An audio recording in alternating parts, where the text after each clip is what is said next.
Welcome back to The Critique. The core of this material is OpenAI issuing an extraordinary warning about their AI models getting high-level cyber attack capabilities. And then immediately announcing a bunch of new safety measures to, try and curb that risk. Right. We're diving straight in today. The implications here are just massive. And the material, while it's strong, really needs to maximize the reader's understanding of what's happening. Okay, so let's start with the big one. The specific risk they identified? Yeah, the material highlights this danger of new models developing, independent, remote, zero-day exploits. Right, and assisting with complex intrusions into industrial systems and so on. Exactly. And I think the discussion of zero-day exploits requires a far sharper framing to really communicate the profound qualitative difference between an AI doing this versus a human. So that core threat, AI developed 0 days, it's established, but you feel like the full weight of it isn't landing. I do. I think I see what you mean. The material mentions real damage in the real world, but by listing AI-generated 0 days right next to general complex intrusions, you risk it just feeling like another item on a list. Yes, exactly. And that's the weakness. It treats this threat as just an increase in scale, not a fundamental shift in what cyber warfare even is. It assumes the audience gets the gravity of automating 0 days, but it doesn't really spell out why this changes everything, like overnight. But is it totally wrong to treat it as an increase in scale? I mean, maybe the audience first needs to grasp the sheer volume before they can appreciate the qualitative leap. It's not wrong, no, but it's incomplete. To really strengthen this, the material needs to shift the emphasis entirely. To what? To the implications of autonomy and speed. It needs to dig into why an AI finding a 0 day is a new threshold. Because it can then exploit it instantly across tons of different systems. Widespread, instantaneous exploitation. That's how you define a whole new category of systemic threat. Okay, so how do we make that contrast really hit home for the reader, grounded in something tangible? Concrete comparisons are key. So let's start with the human benchmark. Compare the traditional resource-intensive process. It takes months, right? Months of specialists, deep protocol knowledge, reverse engineering. All of that. Compare that to the hypothetical speed of an advanced AI model. Right. Let's pause on that. So if the human benchmark is a small team working for months to find one exploit, Yes. are we trying to articulate the difference between a state actor developing one exploit a year versus an AI finding thousands, instantly, tailored to different platforms? That is precisely the contrast you need to draw out. If the process goes from a manual slog measured in months to an automated process measured in minutes, The whole defensive paradigm just collapses. it collapses. The significance isn't just that the model can find the flaw. It's that it can find it and use it, globally, before a human defender even sees a blip on their screen. That's terrifying. If the vulnerability window shrinks from weeks to basically 0, then every defense measure is purely reactive and way too slow. And building on that, you can strengthen the urgency. Contrast that AI-driven threat directly with the defenses the company says it's implementing. The access controls, the infrastructure hardening, all that. Right. The material needs to ask, very explicitly, how well can these traditional defenses actually hold up against an attack that targets vulnerabilities before anyone even knows they exist? The problem is preemption. The model is operating outside of known signatures. It's designed to find totally novel attack surfaces. So defense built for human speed it's just inherently a step behind. So, a thought experiment. Suggest one. What's the risk of simultaneous exploitation across global, heterogeneous platforms? That truly defines the potential for real damage. It moves the threat from a localized breach, which we see all the time, to a systemic risk on a scale we've never seen before. And that matches the drama of the warning itself. It reframes that whole first section. Okay, that is a very clear mandate for improvement. So let's pivot now from the technical threat to how the company chose to talk about this risk. Right. The material makes a strong case for the significance of the news.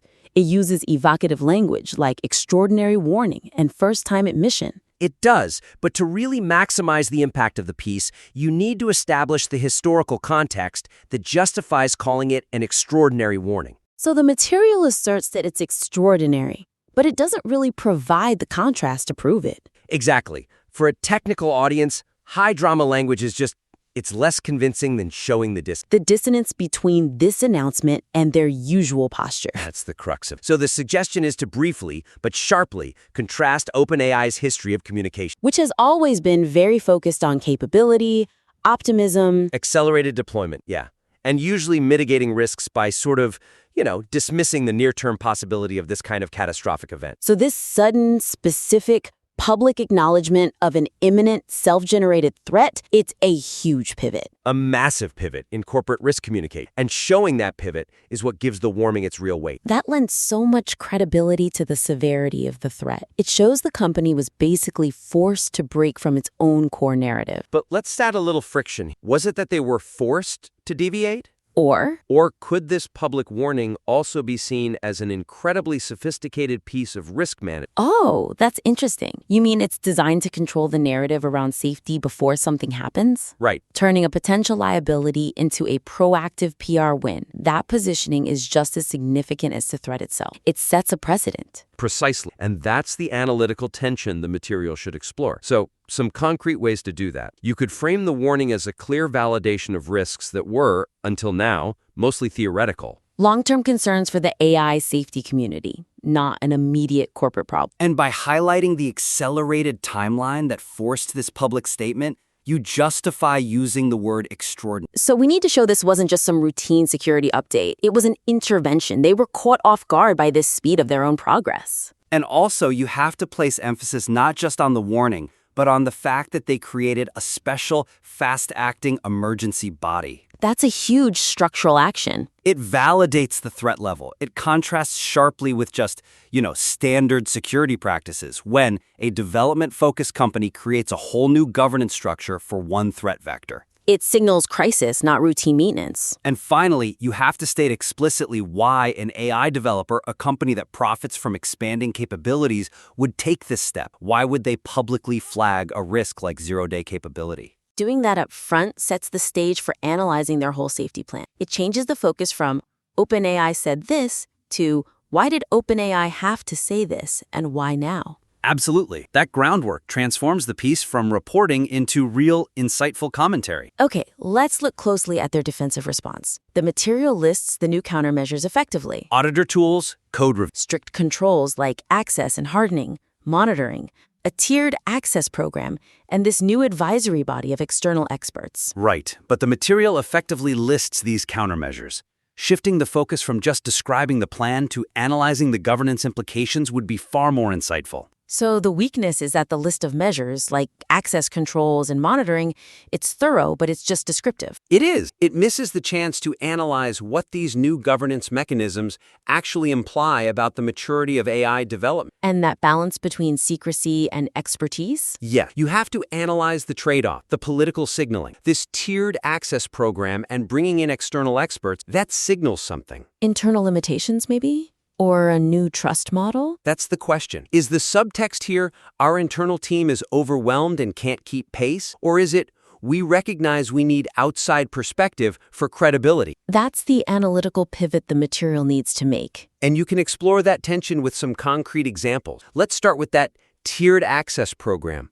That's highly unusual. It suggests a tension between two needs, right? What two needs do you see? The need for secrecy, to protect these dangerous capabilities from bad actors, and the need for external expert auditing to make sure things are actually robust. Exact. So if only a small, vetted group of outsiders can see the most dangerous stuff, it creates this tiny, powerful circle of review. A secrecy bubble. And the material should analyze the implications of that bubble. So the tiered access model suggests the company thinks the capability is too dangerous for wide release, but also too complex for their internal teams to handle alone. It speaks directly to the risk of concentrating this power in the hands of a few gatekeepers. Okay, and then what about the new advisory body? Well, second point, is bringing external cyber experts so close to the development teams an admission that their internal safety resources are just not enough for frontier models? Or, like you suggested, is it a self-regulatory strategy? How so? Well, if they didn't do this, they'd almost certainly face intense government pressure to allow external regulatory scrutiny. This move could be seen as them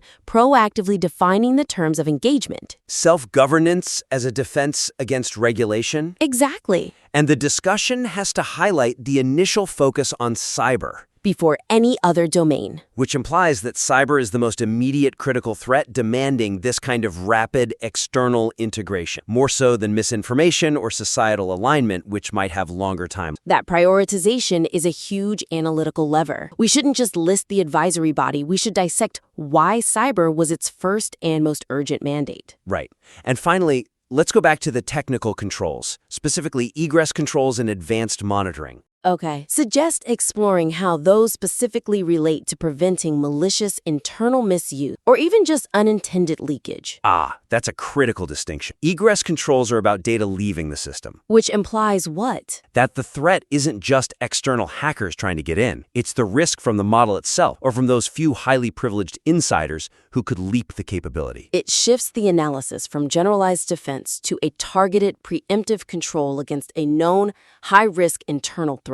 And by analyzing those controls, the material gives a much deeper read on what the company is truly worried about. That's robust. So the overall assessment is that the source material is incredibly timely, incredibly detailed. But by expanding the critique to focus on the why of the risk, the context of the warning, and the governance implications of the response, it will maximize its impact and provide the intellectual depth this topic really demands. I agree. So to summarize the actionable steps, first, sharpen the analysis of the zero-day threat. By contrasting AI speed and autonomy with current human capability. Emphasizing the qualitative, not just quantitative, shift. Second, ground the claim of an extraordinary warning by giving historical context on their previous communication style. And exploring that tension between necessity and narrative control to really prove the significance of this pivot. And third, move beyond just describing the safety plan to analyzing the operational and governance implications of the new structures. The tiered access program and the advisory body. Understand the new trust model they represent. And what they're signaling about development speed and the need for scrutiny. That's clear, concrete, and highly actionable. This material is just too important not to deliver with maximum analytical force. We really appreciate you submitting this insightful material. Take these suggestions, refine the analytical angle, and make sure that deep context is fully leveraged. We invite you to implement these suggestions and submit your refined work back for a future critique.